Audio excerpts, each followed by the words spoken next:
কানাডার কোম্পানি নাইকোর সঙ্গে অস্বচ্ছ চুক্তির মাধ্যমে রাষ্ট্রের 13,777 কোটি টাকা আর্থিক ক্ষতিসাধন ও দুর্নীতির অভিযোগে দুদকের দায়ের করা মামলায় বেগম খালেদা জিয়া সহ 8 আসামিকে বেকসুর খালাস দিয়েছেন আদালত। বুধবার সকালে ঢাকার বিশেষ জজ আদালত 4-এর বিচারক মোহাম্মদ রবিউল আলম এ রায় দেন। বিস্তারিত জুনায়েদ আল হাবিবের রিপোর্টে। বহুল প্রতীক্ষিত নাইকো দুর্নীতি মামলার রায় ঘোষণার জন্য বুধবার বেলা 11:15টার দিকে এজলাসে ওঠেন ঢাকার বিশেষ জজ আদালত 4-এর বিচারক রবিউল আলম। এ সময় মামলার সংক্ষিপ্ত রায় পড়ে শোনান বিচারক। এতে বিএনপির চেয়ারপারসন বেগম খালেদা জিয়া সহ 8 আসামিকে খালাস প্রদান করা হয়।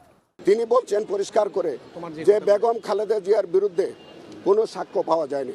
আদালত এটা অবজারভেশন বলেছে যে দুর্নীতি যেটা হয়েছে সেটা শেখ হাসিনার আমলে হয়েছে, অথচ শেখ হাসিনা তার মামলাটি কোয়াশ করে তিনি অব্যাহতি নিয়ে গেছেন। রায়ে সন্তোষ প্রকাশ করে আইনজীবীরা বলছেন, রাজনৈতিকভাবে হয়রানির উদ্দেশ্যেই বেগম জিয়াকে এই মামলার আসামি করা হয়েছিল। শেখ হাসিনার দুর্নীতি ধামাচাপা দিতেই মিথ্যা মামলায় বেগম জিয়াকে আসামি করা হয়েছে বলেও অভিযোগ করেন তারা।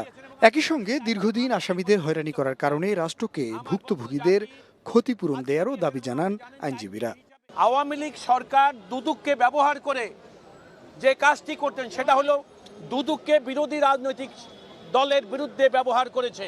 এই মামলাটার জন্মই হয়েছিল 11 সরকার যারা স্বৈরাচারের দোষর ছিল তাদের উদ্দেশ্যই ছিল ম্যাডাম খালেদা জিয়াকে নিশ্চিহ্ন করে দেওয়া। এবং আপনারা জানেন ইতিমধ্যে অনেক ইনফরমেশন, ম্যাডাম খালেদা জিয়াকে জেলখানায় রেখে স্বৈরাচার সরকারের ইঙ্গিতে তার খাবারের মধ্যে নানা রকম বিষ প্রক্রিয়া মিশিয়ে তাকে হত্যার একটা চেষ্টা করেছে।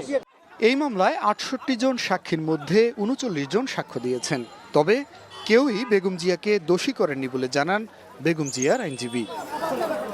জুনায়েদ আল হাবিব, এনটিভি নিউজ, ঢাকা।